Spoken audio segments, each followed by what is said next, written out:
શાસ્ત્રીનગર વિસ્તારમાં એટીએમમાંથી ચોરી કરવાનો પ્રયાસ કરનાર આરોપીને પોલીસે ઝડપી લીધો।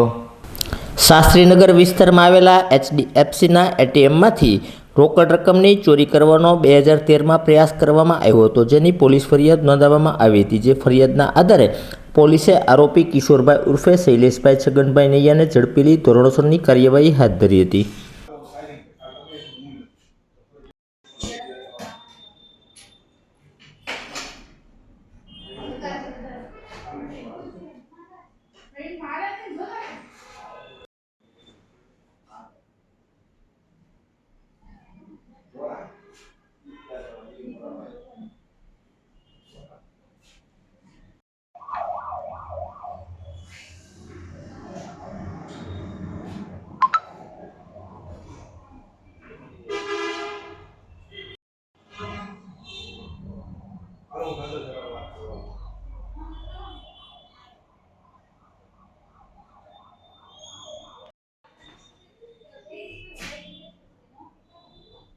आप यहाँ पर बिल्कुल एक पॉलिटिशियन राख होती है।